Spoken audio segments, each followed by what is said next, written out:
Hi, well, this is video number 4.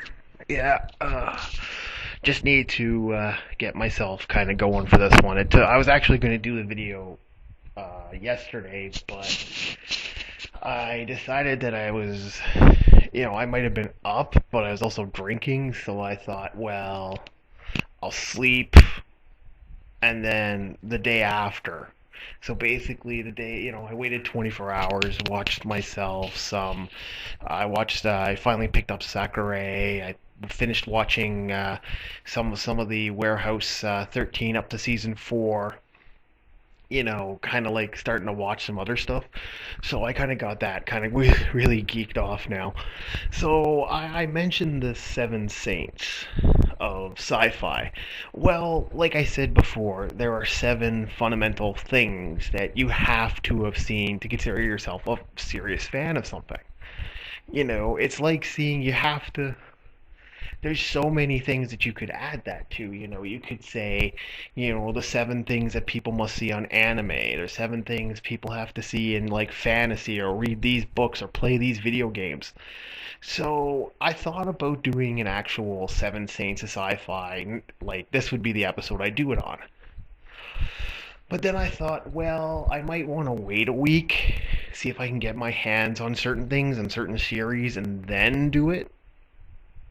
Kind of get into a little bit more of it before I actually make the decision to do it. So I decided to do the things I'm not adding to the Seven Saints of Sci-Fi. Now I was debating about doing a total of 7 of them, but I don't know how many I'm actually going to list off.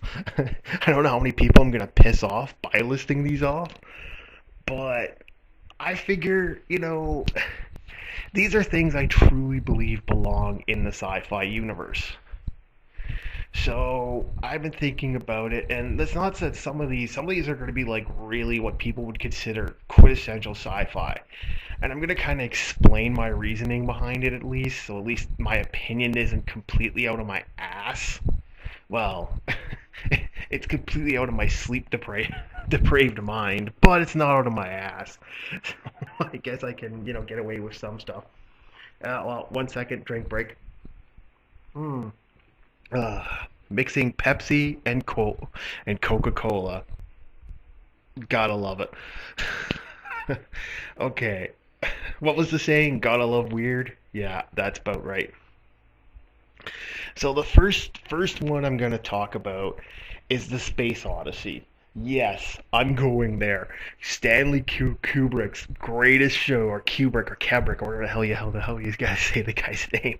His opus, the thing that I have heard everyone say is the reason sci-fi exists. I have heard every glowing report on this, but for me, Stanley Kubrick's movies, the Space Odysseys, weren't really sci-fi for me, and that sounds weird to say that. He gets reborn and becomes a god, I think, in one of the other ones, but they're so long-winded, they're so over the top. It's like, people bitch and gripe about the the first motion picture of Star Trek, and you could kind of say the same thing about Stanley Kubrick's movies. They just kind of had a way of doing stuff that just kind of seemed off for me.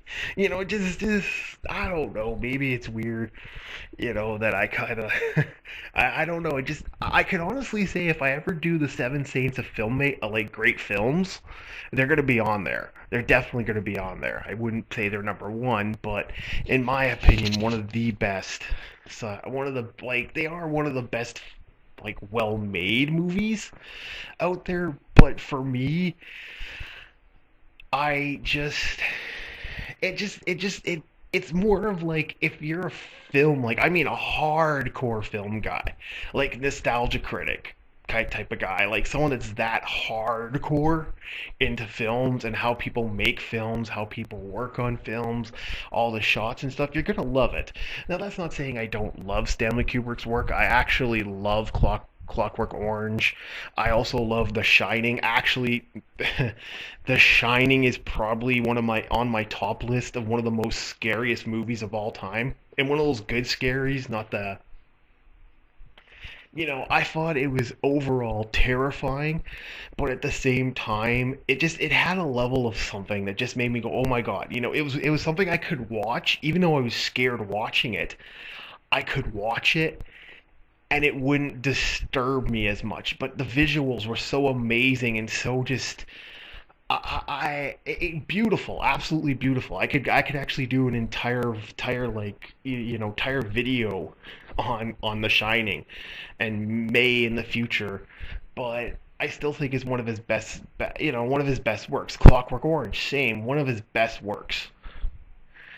But I just didn't like the Space Odyssey, so yeah, they're out. The next one is Firefly. Oh yes, you little steampunk cult fans are gonna hate me now. Firefly is oddly the reason I don't like Firefly. There's a lot of comparisons to other animes that exist out there. Outlaw Star. And there's a couple others I think I've heard people mention, and it's just you can tell he got a very heavy base off other stuff. It's kind of almost like watching like blatantly he stole a lot. It does feel like a piece of stolen art. It does feel like someone like you know drew the drew another version of like Da Vinci's Last Supper, Leonardo's Last Supper, or whoever did the Last Supper. Yeah, I'm not sleep deprived. I may have to Wicca who did the Last Supper. Wow. Okay. Maybe I should have took a little bit more of a cat nap. But I digress. Maybe I should have took a cat nap. I really think I should have. Anyway, uh oh, okay. One sec. I could hear my history professor screaming at me right now. I could hear the history teacher screaming at me right now. Okay. Uh, no, but like it just kind of felt that way for me. And as a hardcore, like I'm a pretty hardcore anime fan.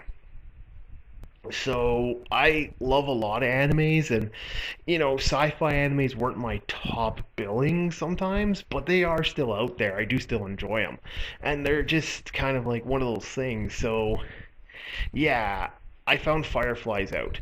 Stargate is out. Yes, Stargate.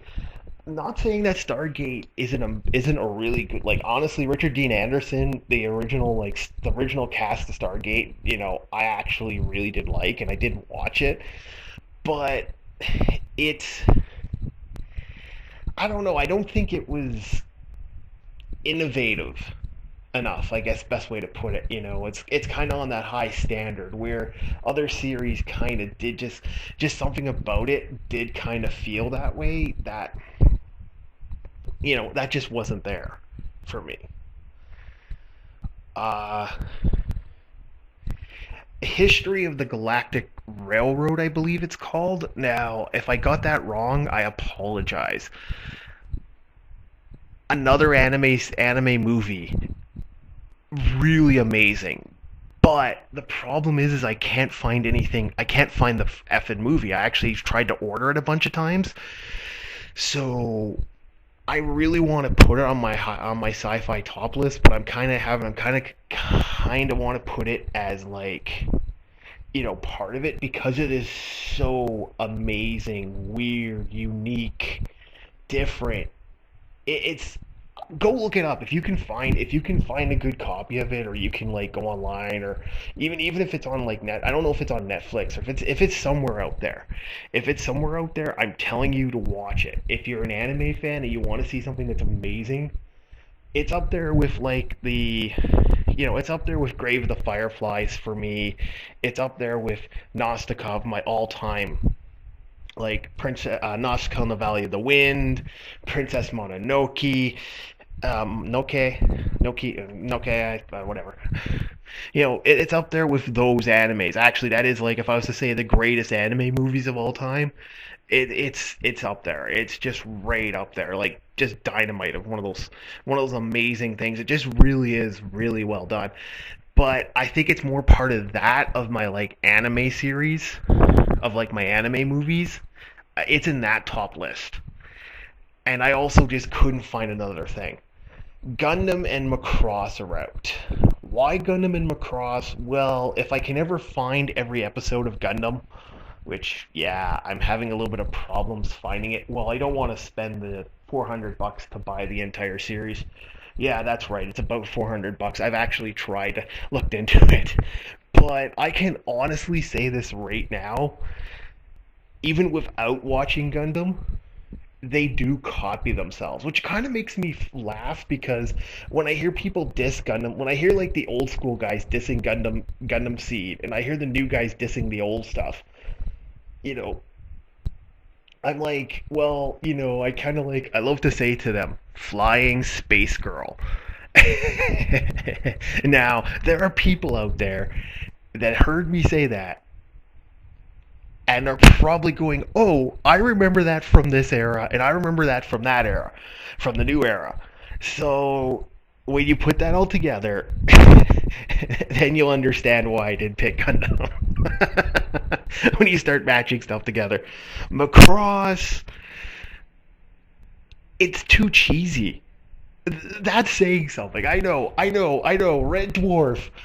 Everyone considers. I've heard a lot of people say that's a really cheesy sci-fi. But Macross is more cheesy. Macross 7, people. Macross 7. You cannot denounce Vicky Basara, man. You cannot. You cannot. He's singing to Space Sperm in the movie. Space sperm, people. They have space sperm. How can you not laugh at space sperm? Okay? No, that is space sperm. And weird, like, dicks on people's necks.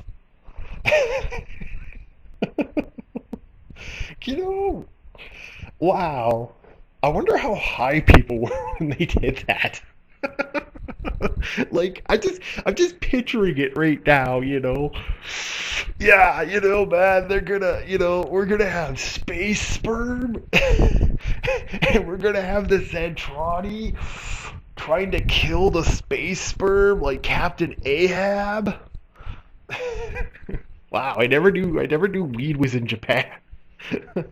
I never knew there was like a consummate weed thing, but Macross 7 kind of proves it. I'm sorry, you just can't win me over on that one. And this is the guy who likes bento saying that you can't win me over after Space Sperm. Now, that's not saying again, those aren't like they're both Gundam and Macross are amazing series. I love them. I think like both Gundam and Macross are well done, but space sperm, people, they have space sperm. That's all I can say. I can actually probably do a thing about Macross and Robotech. Okay, now we get to stuff that I'm kind of really in a gray zone with. Aliens. Now, I'm not talking about the trilogy in general, and I'm not saying because the trilogy they had a really piss poor ending that's the reason I didn't like it. Actually, again, they kind of tried to make what was actually originally a horror movie set in space as turned it into an action movie with I guess the last one was more of an action movie. I guess 3 was still trying to be that space movie, but you can tell 3 had some problems. But Aliens 1 and 2, well, Alien in particular, even stepping outside Aliens, Alien in particular is an amazing horror movie. And I gotta say, horror movie. Again, it's on my top list of 7 Saints of Horror. Aliens is on there. Aliens is on there. So I really can't, add that to, And it's kind of funny. I gotta say something honestly. I have horror, and then I have, old classic horror movies. There's actually 2 different parallels because the other movies were more, some of the older movies are still really well done. Like, I can honestly say, I liked White Zombie, even though I know a lot of people don't like White Zombie. I liked The Haunting. I liked Psycho. I liked Vertigo. Well, I don't know if I could call Vertigo really a horror movie, but I liked, these old horror, like, I mean, real old horror movies that exist. I'd honestly put maybe, I could put a lot of other stuff in there, but it's just, I honestly felt that those movies, oh, Jesus, Dawn of the Dead, or, Night of the Living Dead, absolutely, like, these were good horror movies. So, like, I actually have two sections, and it's kind of weird to have that I have these two different fundamental sections for horror. And the funny thing is I'm not a horror fan. Most horror movies turn me off, and I'm not interested. Even some of the horror anime that exists out there, I'm just not into. There's a few that kind of like piqued my interest. Like Hellgirl piqued my interest quite a lot because it was such a weird and macabre kind of horror story. It was this really dark series. Another one I liked was damn, I can't remember the name of it now. I'm having a dumb moment. There's a couple of them I just really liked that were actually quite good. I can't remember what it was called. It was Girl with an Eye Patch. That was really good. And just, there's quite a few of them out there that are horror movies that I just really liked. So I kind of have a double section for that. So I'm going to leave that alone. The thing I also probably going to add on that section, that'd be another, part of the horror section. And leave that alone. Now, I'm probably thinking there's probably a lot more out there that just kind of like people are kind of shocked at. Especially, people seem to think the Terminator is part of sci-fi. I disagree. I don't think that's a sci. I still, I don't think, for one, I just didn't feel like the Terminator. I think it's apocalyptic. I think it's something up there with Mad Max. But for me, I didn't find it that futuristic, super amazing, over the top sci-fi, or something that just kind of reached to me and rang out sci-fi. So, this is pretty much kind of how I feel about these things and why these are the outs. And, maybe I'll do something like I could probably do the Seven Saints of Horror. And that'll give me plenty of opportunity to bitch about Halloween. Oh, I could do a video on Halloween. I think I'll just do a video on Halloween. Screw that crap. I could probably do 4 videos on Halloween and how much that pisses me off. But I think I'll leave it here. And I guess next week, if you're still tuning in, you'll get the Seven Saints of Sci-Fi. And yeah, it's probably going to shock a lot of people. Some people are going to, obviously take it as an in, and some people aren't. But I guess one thing I would like to ask those out there, if you leave a comment, I'd like you to leave one comment. I'd like to hear what your picks were for not sci-fi. Like, what you think that other people think is not sci-fi. Like, it just wasn't in your, like, amazing thing that everyone loved. So I'd like to hear your opinion on the matter. So I hope you enjoyed this one, and I guess I'll hear from you guys later. Bye.